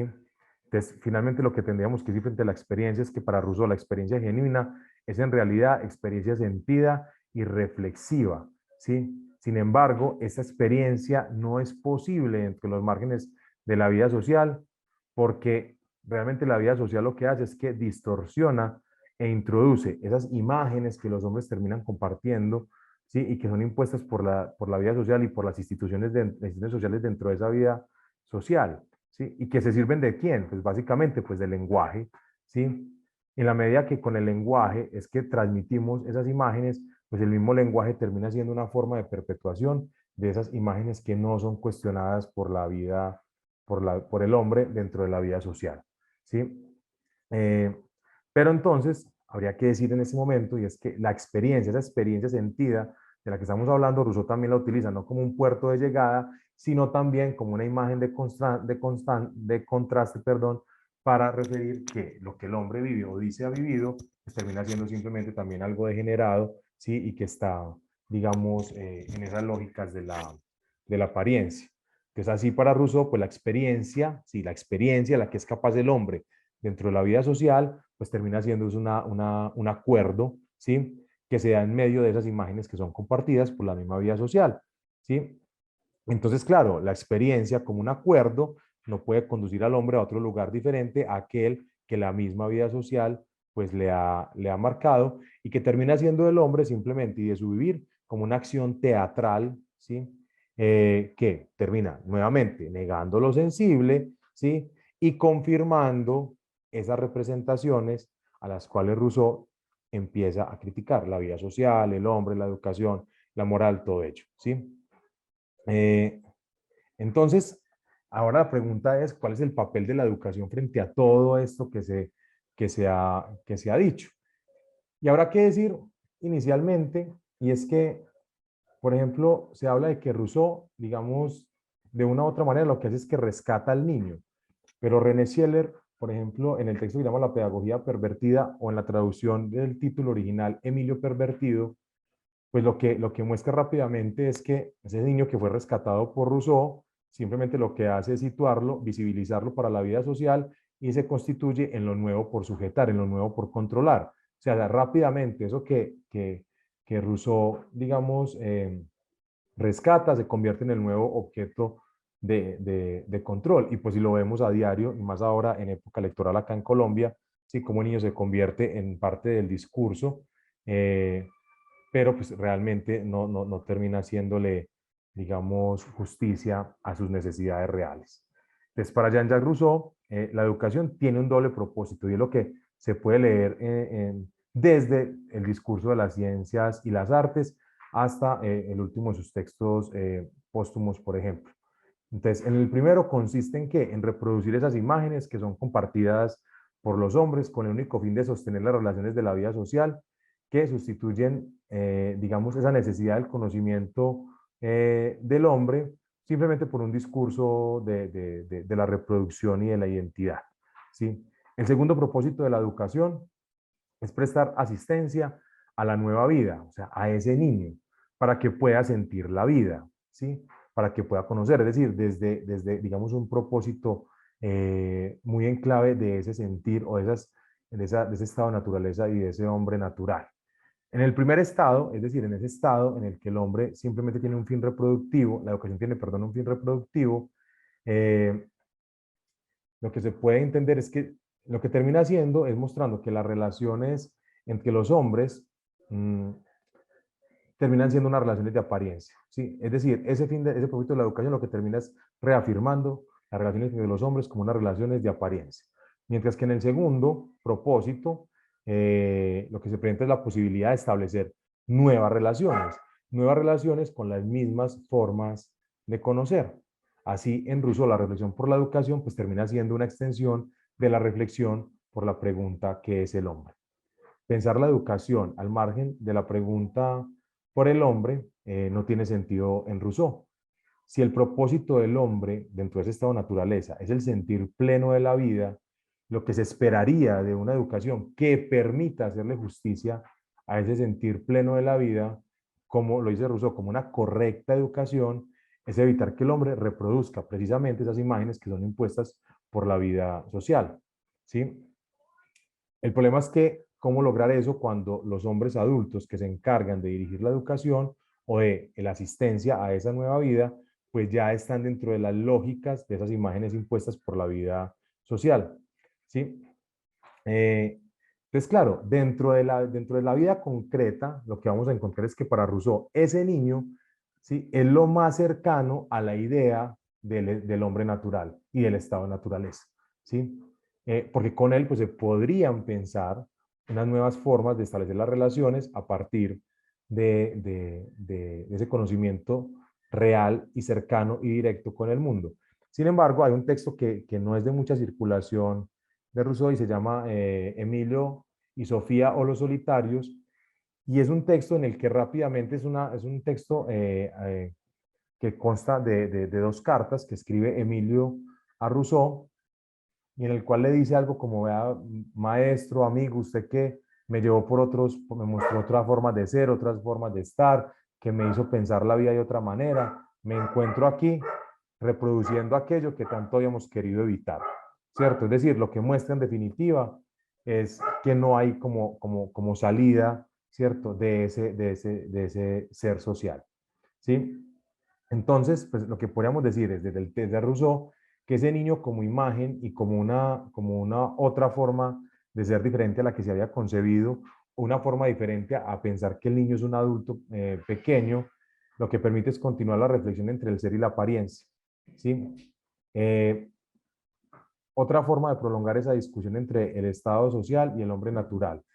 Rousseau, en la lectura que hace de su época, encuentra que la educación se dispone al servicio del discurso del progreso, ¿sí? Entregando al hombre las herramientas para situarse por encima de los demás, pero en el fondo es condición necesaria y suficiente para el olvido de todas las disposiciones de la naturaleza.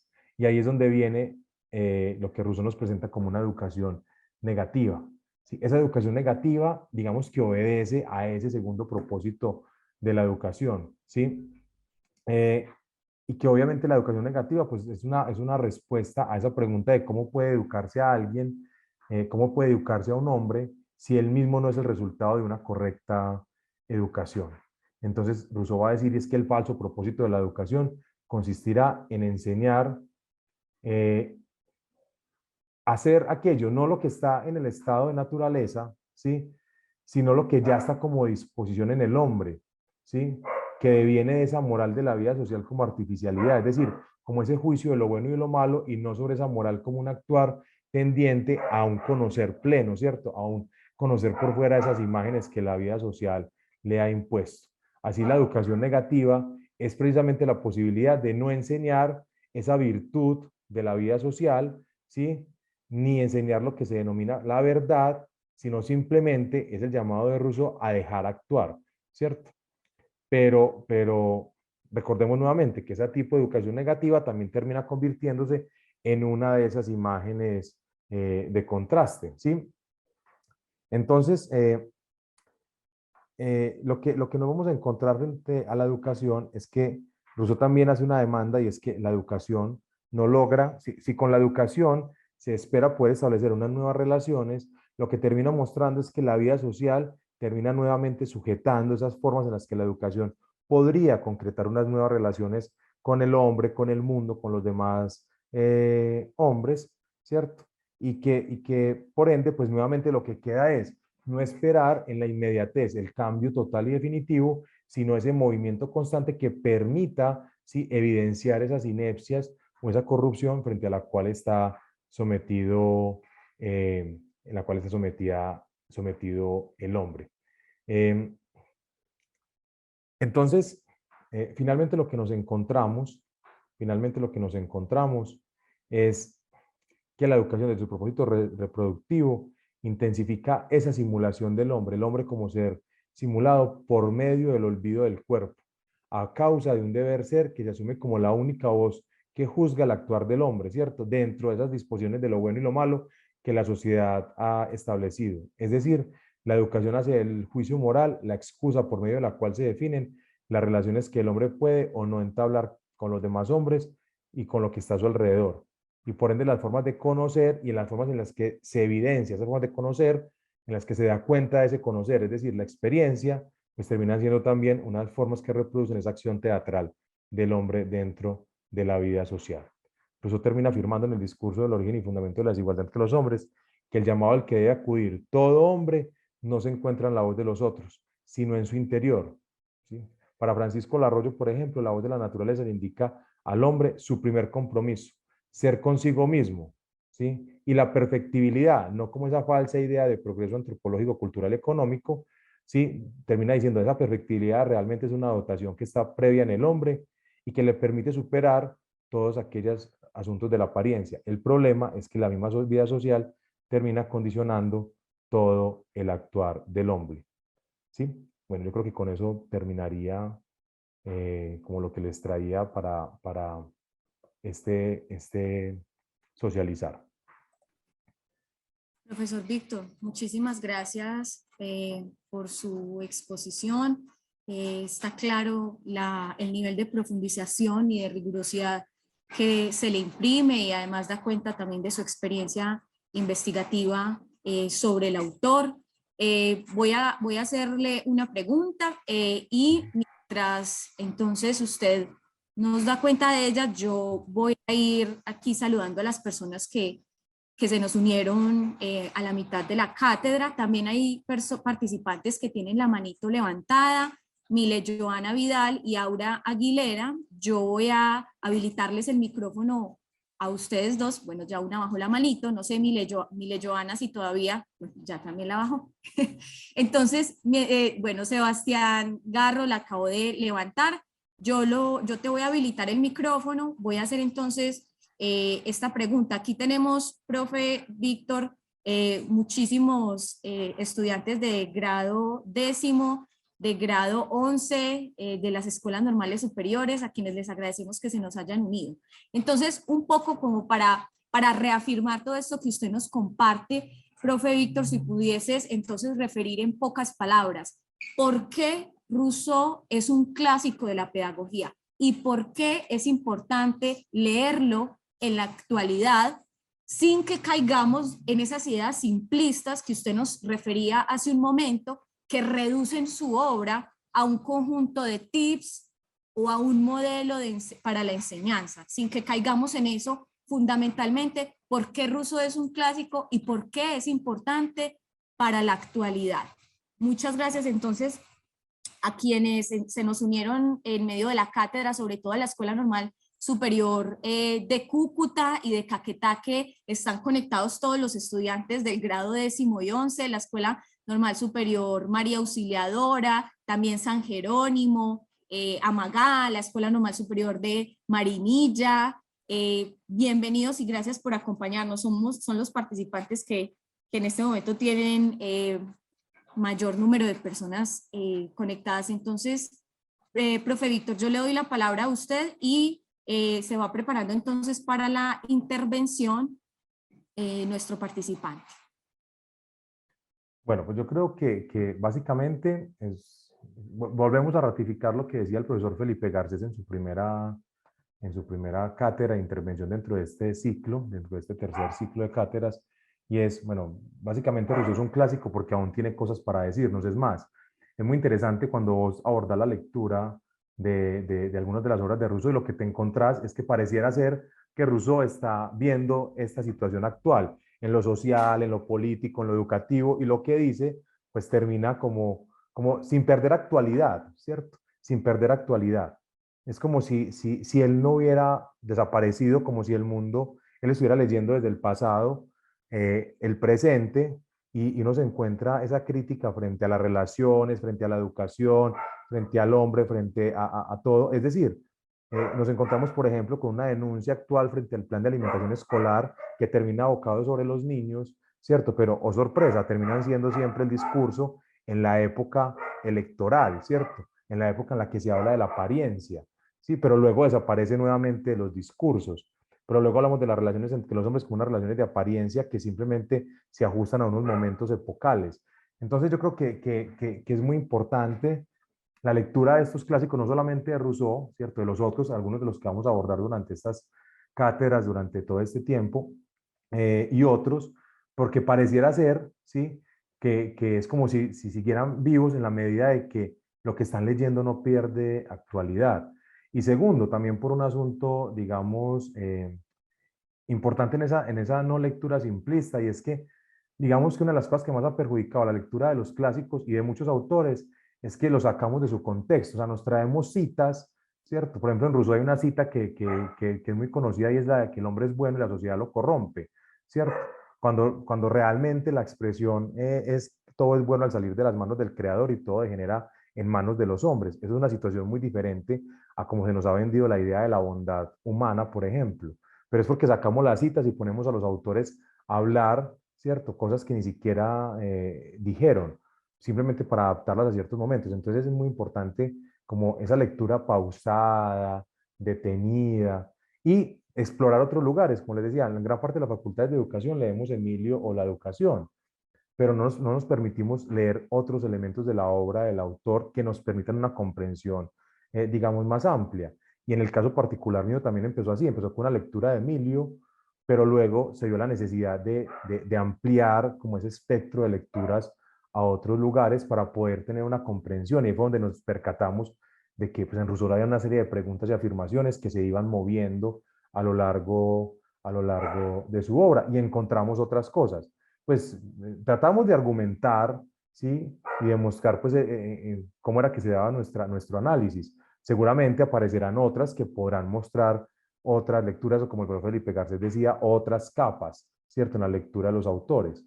Y que lo que terminan mostrando es que realmente lo que se vende actualmente como algo así súper novedoso, pues no lo es tanto, o sea, ya se había dicho en su momento.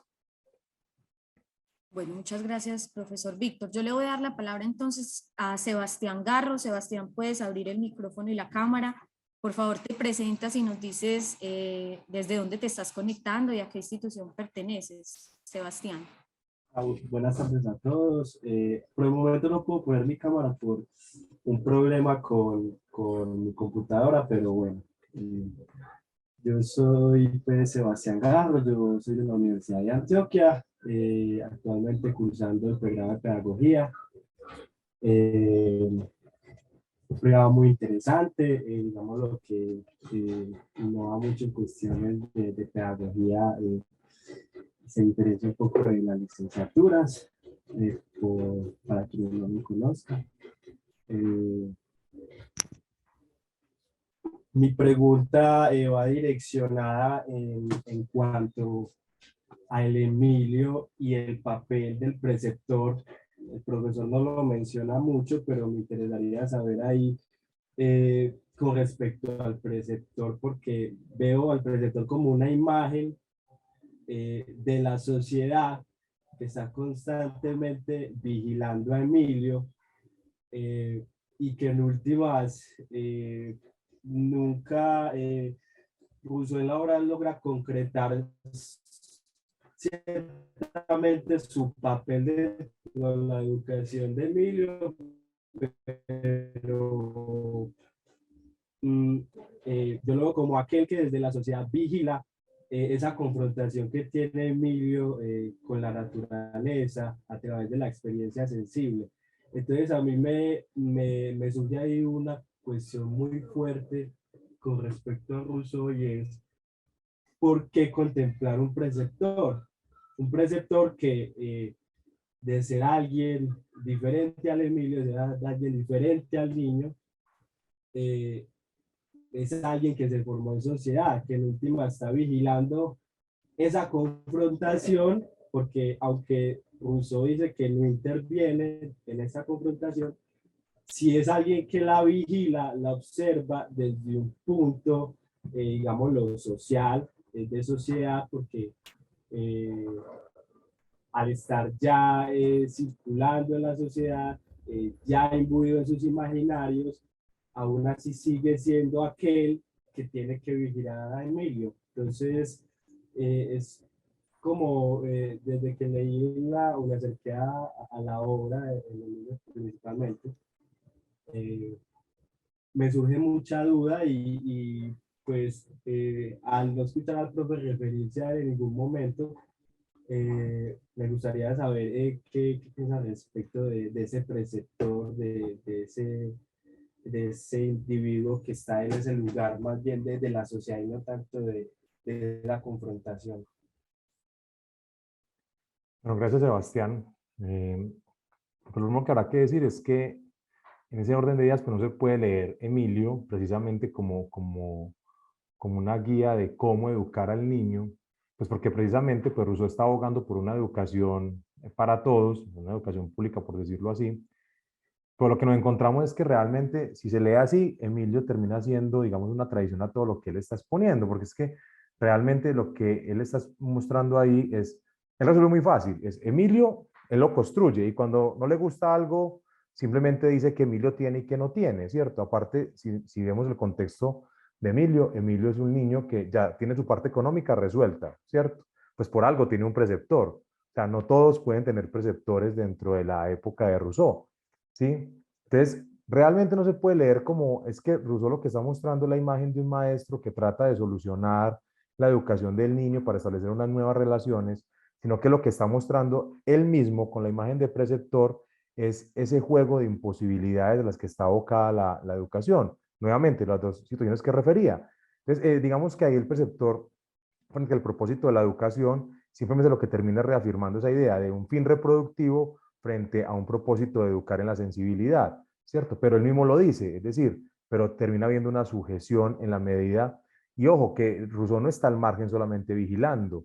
Si vamos a la lectura literal de Emilio, lo que él demuestra es que es él el que termina definiendo las situaciones en las cuales Emilio debe comportarse de algunas maneras, ¿cierto? Y lo muestra cuando dice, es que yo llevo a Emilio por el bosque en repetidas ocasiones, a diferentes lugares, y constantemente le enseño por dónde sale el sol y dónde está ubicado el lugar donde nos estamos hospedando. Y un día, a propósito, conscientemente, ¿sí? Digamos que lo seduzco con una conversación para que no caiga en cuenta dónde estamos y luego le digo, ay, nos perdimos Emilio, ¿qué podemos hacer para llegar a casa? O sea, no es simplemente que está vigilando y está como en la opción de vigilar o en la opción de que yo dejo que Emilio conozca, no, él está produciendo, pero entonces hay que mirar esa producción de las situaciones concretas que se esperarían para la educación como la misma o como la propia crítica a esa educación que no logra liberarse, ¿cierto? Rousseau habla de tres tipos de educación, la de los hombres, la de las cosas y la de la naturaleza. Y lo que él va a decir es que la de los hombres y la de las cosas termina siendo pervertida en la medida en que son condicionadas por los prejuicios de la vida social. Lo que nos queda es la educación de la naturaleza, es decir, una educación sensible. Pero ¿cómo lograrla? O sea, como no hay una respuesta final y definitiva, lo que termina mostrando esto es la necesidad de ese movimiento, de esa inconformidad, de ese malestar manifestado constantemente que no permita establecer nada como final y definitivo, ¿cierto? Pero el preceptor ahí no es la imagen de lo que debería ser un maestro para nosotros, ¿sí? Que evite que se reproduzcan estas imágenes de la apariencia en la vida social, lo que termina mostrando es esa misma dualidad, ¿cierto? Ese carácter en el que un par comparativo, por ejemplo, frente al asunto de la educación es el niño como una otredad, como un otro diferente al adulto, con sus propias formas de conocer, de sentir y de hacerse al mundo, pero al mismo tiempo sometido a la educación que es definida por un sistema de prejuicios y normativas dentro de la vida social, ¿cierto? Entonces, el preceptor termina siendo una imagen que termina ratificando, perdón, esa inconformidad de Rousseau y esa incomodidad de Rousseau con la época, que obviamente lo que muestra es que no hay una salida, ¿sí? No hay un plan definido. Es más, mire que al final, como les decía en ese texto de Emilio y Sofía y los solitarios, lo que termina diciendo es, vea su imagen, Emilio le dice a Rousseau, vea, usted todo lo que trató de hacer conmigo y llegamos al mismo lugar. Es decir, terminé cayendo en eso que tanto tratamos de evitar toda la vida, ¿cierto? Es decir, en otra forma de leerlo, de manera literal, es su educación falló.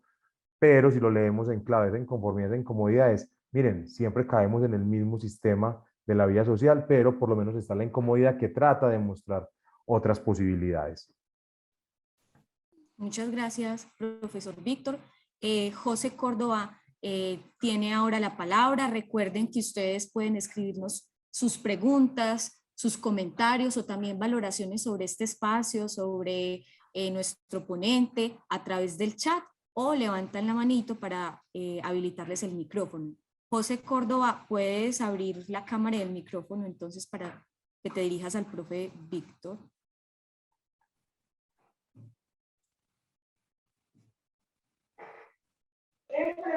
Hola, ¿qué tal? No sé si me escuchan. ¿Sí? Sí. ¿Qué tal? Hola, sí. Un gusto, profesor Víctor. Bueno, yo quería preguntarle mucho porque había estado hablando sobre el sentimiento, la importancia de sentir para la educación y cómo está relacionado justo con los otros teóricos. Creo que es muy importante para una educación estética, porque eso se habla con los románticos, sobre todo quizás con Schiller. Y por otro lado, también quería preguntarle qué opinaba Rousseau sobre el arte como una educación humanista. Esas cosas. José, ¿de dónde te conectas o a qué institución perteneces? Yo soy de Lima, Perú. Estudio educación en literatura. Ay, muchísimas gracias por tu conexión desde Perú. Ojalá nos sigas acompañando, nos dejes tu correo para enviarte próximas invitaciones. Y bueno, muchas gracias, profesor Víctor. Claro. Bueno, Muchas gracias. hay bonitos recuerdos de Perú con la Pontificia Universidad Católica del Perú, ¿sí? Que bueno, fue un lugar donde estuve haciendo parte de la pasantía doctoral, sobre todo con la profesora Luzmila Mendivil, ¿cierto? Pues es particular porque realmente pues, en Rousseau hay varios de sus escritos que hablan sobre comedia, sobre teatro, ¿cierto? Realmente Rousseau, digamos, es de formación un músico, ¿sí? Realmente no es filósofo como tal o pedagogo, sino que su formación es la de un músico. Y digamos que lo que muestra Rousseau frente como a su crítica realmente es una forma de oponerse a esa fe ciega que el siglo de las luces exponía frente a la razón, ¿cierto? Una fe ciega en la razón y es digamos que una posibilidad desde el sentir, ¿cierto? Pero lo que termina mostrando a la final es ese sentir como termina siendo condicionado, ¿cierto? Pero también como en el mismo sentir es donde se encuentra la posibilidad, ¿cierto?, de liberarse un poco de esas formas de la vida social. Y digamos que en el arte, sin ser mi campo de experticia, más desde lo especulativo que otra cosa, pues lo que muestra el arte es una forma de esa incomodidad y esa inconformidad con la apariencia de la vida social, ¿cierto? Sí, es como un punto de lectura en el que permite romper con esa sistema inercial, ¿cierto? Que nos impone la vida social. Entonces el arte termina siendo una posibilidad de esa demanda de Rousseau de salir desde lo sensible, ¿cierto? O sea, la pregunta sería, que eso sí no lo podría responder yo, insisto, es desde la lectura, desde el propio arte, es decir, cómo se lee esa sensibilidad y esas sujeciones o no que la vida social termina imponiendo, ¿cierto? Sobre los mismos procesos estéticos, ¿sí? Yo creo que pues no respondí mucho lo que querías escuchar ahí, pero creo que también es un llamado a revisar esas producciones de Rousseau sobre el teatro, ¿cierto? Sobre la música, Es más, en la enciclopedia francesa que dirige Diderot, Rousseau escribe el apartado relacionado con música, ¿sí? Entonces, bueno, ahí habría pues como un punto de lectura interesante. Lo que dice es que la crítica que terminan haciendo es que el sistema que él proponía para escribir y leer música era muy complicado y por eso al final pues no tuvo digamos como la aceptación y la acogida dentro del campo de la música como tal. No, muchas gracias. Igual de todas maneras, siempre uno se va a quedar igual aunque tenga respuesta para investigar al respecto. Gracias. Gracias. A ti. Muchas gracias, José. Muchísimas gracias, profe Víctor y José, por tu pregunta y nuevamente por tu conexión desde Perú. No sé si alguien más tiene alguna valoración que hacer de la intervención del profesor Víctor, alguna pregunta, algún comentario. Profesor Alexander, tiene usted la palabra. Brevemente y aprovechando la anterior pregunta que hicieron, buenas tardes a todos y todas. Para Rousseau es un crítico de su época y eso incluye no solamente la educación, sino también el arte. Pero de hecho, Rousseau, si uno lo lee de manera desprevenida, pues aparece como un crítico del arte. Pero eso hay que precisarlo. Rousseau no rechaza el arte de su época, perdón, no rechaza el arte, sino que rechaza el arte de su época por haberse puesto al servicio de epocales. Eso quiere decir un poco, a propósito de lo que está diciendo Víctor, es que Rousseau le atribuye al arte el papel de incomodar. La función del arte, en un sentido rousseauiano, no es el de afirmar y corroborar las formas de vida dadas, sino que la función del arte es ejercer una crítica a lo que ha llegado a ser, al tipo de formas de vida que se han instaurado. En ese sentido, para Rousseau, el arte tiene una función radicalmente crítica con respecto a la sociedad. Un poco para complementar la respuesta de Víctor. Muchísimas gracias, profesor Alexander Hincapié. Muchísimas gracias por su acotación, su claridad. No sé si de pronto el profesor Juan Felipe quiera también participar de la conversación. Hay unas preguntas que les hicieron, Laura, por el interno directamente, Sí. no sé si te llegaron a ti. Por ejemplo, aquí hay una que me parece, Claro que sí. la de José Luis Andrade, dice que ¿qué hacer para no caer en el sistema de la vida social? Pues y básicamente lo que está diciendo Rousseau es que es imposible salir de los márgenes de la vida social. El hombre se conoce como tal, es como un ser social, ¿sí? Como que no hay posibilidad de verse de otra manera. Por eso, lo que queda, como el doctor Alexander lo acaba de referir, es ese asunto de incomodar, ¿cierto? Para generar movimiento, para dentro de la misma vida social, no quedar atados dentro de ese sistema totalmente inercial en el que no se cuestiona nada, sino, claro, hay que cuestionar. No nos podemos ver de diferente manera como ser social, pero pues lo que queda es la incomodidad. Y a propósito de eso, pues valga la propaganda, con el doctor Alexander, pues hay un texto que escribimos y que se publicó hace poco que se llama La cuestión del mal en Rousseau, ¿sí? Sobre el ser humano y el conocimiento de sí. Y yo creo que pues ahí, si algunos pues lo tienen a bien consultarlo, lo podemos compartir también a Laura, están entre los Sí. materiales que le habíamos propuesto de lectura, pues digamos que nos encontramos, pues me va a permitir leer como la última parte, el último parrafito, pues sacado también de contexto de todo lo que es el artículo, en el que básicamente con el doctor Hincapié, pues lo que se termina afirmando es, dice, la imposibilidad de los argumentos presentados por Rousseau para suturar las distintas empresas emprendidas pueden leerse en clave rusoniana. Podemos aspirar a decir algo cierto del hombre si deshacemos lo que la vida social ha hecho de él, pero debido a que su condición, por lo menos su modo de ser, es social, jamás podremos decir en definitiva qué es el hombre y cuál es su naturaleza. Entre tanto, la pregunta por el mal permanecerá abierta. Si la filosofía comienza con el desconcierto, el mal jamás dejará de generarla.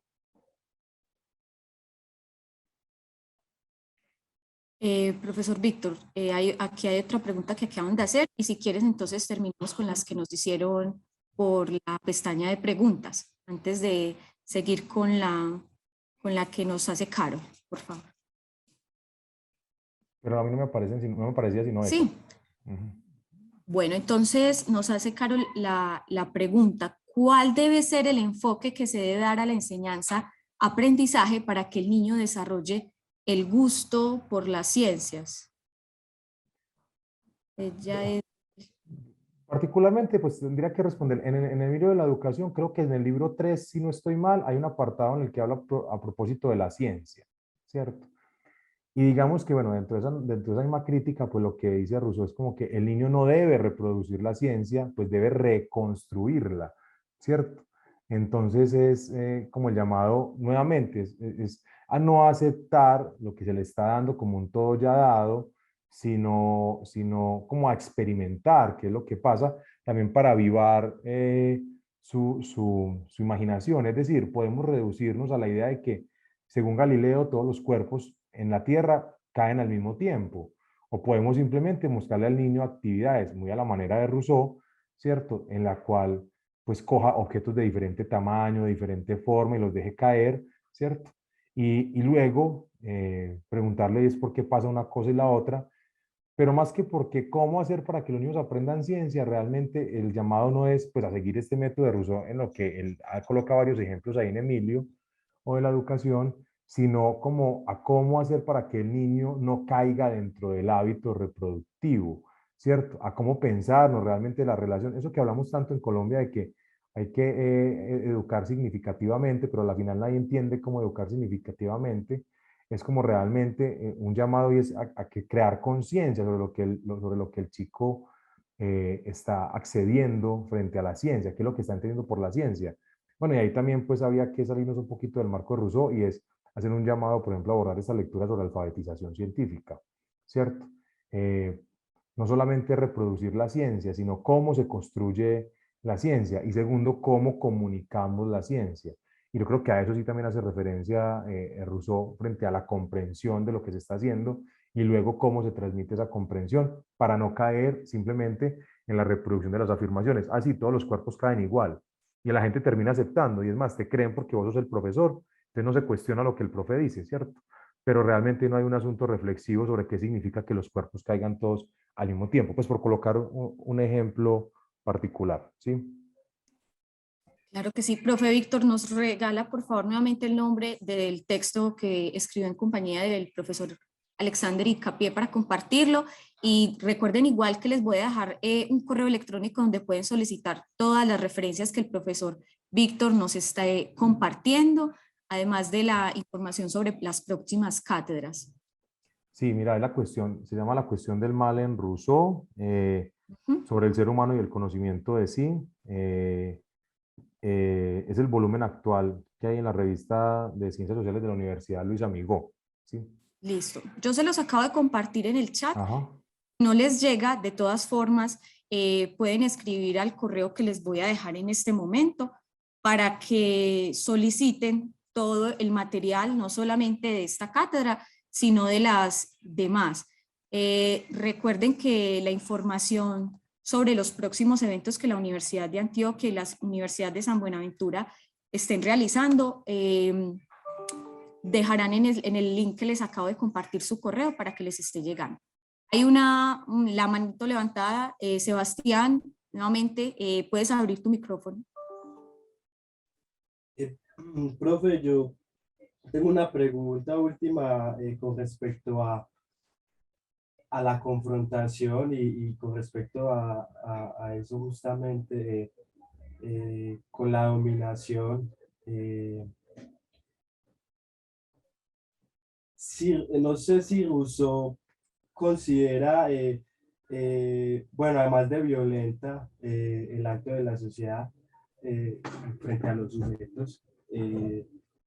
No sé si en ese proceso violento surge dentro de esa confrontación de ese nuevo sujeto que ingresa a la sociedad, también una confrontación de dominación principalmente y No te escuché de lo último, cómo, perdón.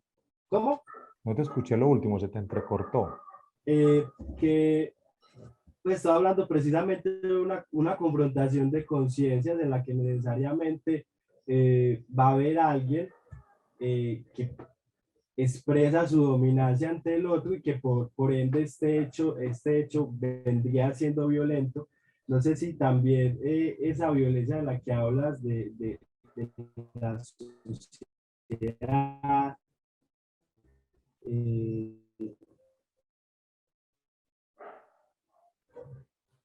va, no sea el otro dominante, y entonces existe una relación entre dos conciencias en la que una domina y la otra más bien es sumisa ante este control de la conciencia dominante. Y eso es lo que se trata de decir como la sociedad violenta eh, de sujetos formados en sociedad que toman a esa nueva vida o a ese nuevo sujeto y ejercen un acto de dominancia sobre él, obligándolo a su inserción en los imaginarios de lo social. Mi pregunta sería si esa sería como la línea de pensamiento. Pero realmente, Sebastián, lo que nosotros proponemos es que cuando hablamos de la acción violenta dentro de la experiencia, por ejemplo, sí, es el poder confrontar digamos, hacer consciente qué es lo que es artificial en el hombre, ¿cierto? Em, es una acción violenta porque lo saca de su estado inercial generado por la vida social. Ahora, la forma en la que procede la vida social es que coloca aquello a lo que el hombre puede acceder como una meta para que el hombre acceda a ella, ¿cierto? Haciendo uso de su condición de ser perfectible, ¿cierto? Pero una perfectividad que está asociada es con el progreso, como lo hemos dicho en toda la conferencia, un progreso antropológico, cultural, económico, material, ¿sí? En el cual se aspira para sí lo que tiene el otro. Y más que una conciencia que domina y una que es sumisa, por lo que podríamos decir es que para Rousseau lo que mueve realmente las relaciones de apariencia es la necesidad de acceder a lo que el otro tiene o a hacerse visible a la mirada del otro.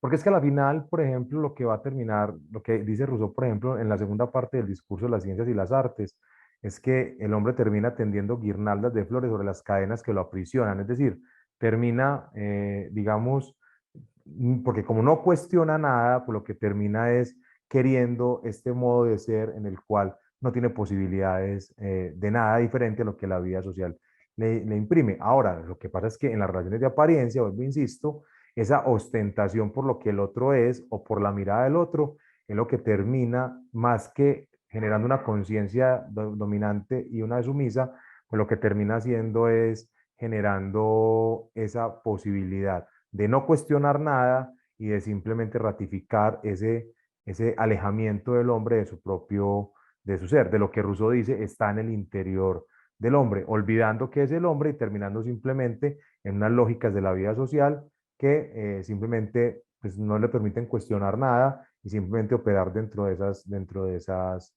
mismas formas. ¿Sí? La violencia como tal es la posibilidad que tiene el hombre de poder hacer conciencia sobre aquello que lo sujeta, ¿sí? Y inicialmente también pues, Rousseau lo que va a decir es que hay una acción violenta que sacó al hombre de su estado natural y que lo llevó pues como a ser un ser de apariencia simplemente, ¿sí? A ser el hombre bajo la figura que nosotros proponemos y la del hombre simulado que se concreta dentro de una experiencia acordada. Bueno, muchísimas gracias, profesor Víctor. No sé si alguien más quiere hacer alguna pregunta, algún comentario, alguna valoración. No veo más manitas levantadas. Laura, hay una mano levantada. Creo que es Sebastián García. Sebastián, ¿tú la dejaste levantadita ahorita que interveniste o Ah, vas? sí, profe, la dejé levantada, perdón. Ya la bajé. Bueno, muchísimas gracias, Sebastián. No sé si alguno de los profesores que nos acompañan, de los estudiantes, quieren hacer alguna última intervención para ir cerrando.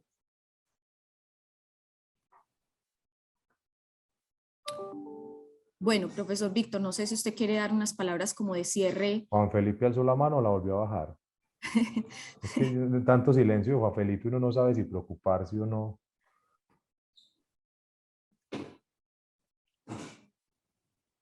Está tímido hoy. Bueno, entonces no sé, profesor Víctor, si quiere dar unas palabras de cierre antes de que terminemos con el encuentro. Pues no, o sea, más Ujú. que como decir algo más sobre Rousseau, pues agradecer el espacio, agradecer Ujú. la participación y la permanencia de las personas que estuvieron conectadas durante estas casi 2 horas ya. Sí. Y nuevamente pues invitarlos a seguir participando de estos espacios Ujú. que en definitiva lo que terminan más que afirmar un lugar de lectura que tenemos los que estamos como ponentes dentro de este escenario de la cátedra pedagógica en su tercera versión, es mostrar que hay otras posibilidades, ¿cierto? Que hay una necesidad de volver a los clásicos para leer cosas que quizás la misma dinámica de la sociedad moderna ha hecho olvidar, ¿cierto? Y que nos Ujú. lo venden en definitiva como algo novedoso, pero que realmente no lo es, pero también una necesidad pues como de hacer resistencia a todo eso que se nos presenta como una construcción muy actual, pero como les decía, por ejemplo en el caso de Rousseau, si usted lo lee sus textos, aparecen cosas que usted piensa como, ay, nos está observando, está viendo la realidad actual, ¿cierto? Y entonces todavía hay mucho que hacer, interpretar, sobre todo en el campo de la educación y la pedagogía, también como una reivindicación pues de lo que es la pedagogía y la educación por fuera de los márgenes de esos discursos modernos, y ahí sí, Ujú. populistas, por decirlo de alguna manera. Entonces, no, Ujú. agradecerles la participación e invitarlos a que sigan durante este año en las cátedras, que nuevamente pues son los últimos jueves de cada mes, y que Sí. está dividida en las dos partes, una parte sobre investigación educativa, que es la segunda parte de las cátedras, y esta en la cual hablamos sobre algunos, no todos, clásicos que hemos denominado clásicos de la pedagogía, o que se denominan más bien clásicos de la pedagogía. Claro, recuerden entonces que es el 28 de abril, la próxima cátedra pedagógica a cargo de la profesora Diana Melissa Paredes, con este clásico John Dewey. Su cátedra se denomina Experiencia, Democracia y Educación en John Dewey. Si ustedes quieren, reitero, recibir toda la programación y el enlace de conexión, dejen su correo al enlace que les acabo de enviar. Agradezco muchísimo agradecemos muchísimo a la Universidad de Antioquia, a las escuelas superiores de todo el país, la Universidad de San Buenaventura, a todos los participantes que nos acompañan de otras universidades, de otros países, de otras instituciones educativas que no necesariamente son también escuelas normales superiores, porque la razón de ser de este espacio privilegiado es que las normales estén acompañándonos. Entonces, reiterar nuestro agradecimiento a todos los estudiantes, maestros que se conectaron el día de hoy. Recuerden también que nos pueden escribir para solicitar las memorias y el material. Yo les estaría compartiendo los enlaces donde pueden encontrar la grabación de esta cátedra y de las anteriores. Por último, agradecemos que nos dejen un pequeño comentario de valoración en el chat. Para nosotros es importante saber lo que ustedes piensan acerca de cada una de estas temáticas y ponentes en las cátedras pedagógicas. Muchísimas gracias, profesor Víctor, por acompañarnos en este espacio. Casi 300 personas se conectaron hoy de todas partes del país y ya sabemos que también del Perú. Entonces, nuestro agradecimiento y a todos los participantes de nuevo. Que estén muy bien y hasta luego. Hasta luego. Somos Universidad de San Buenaventura.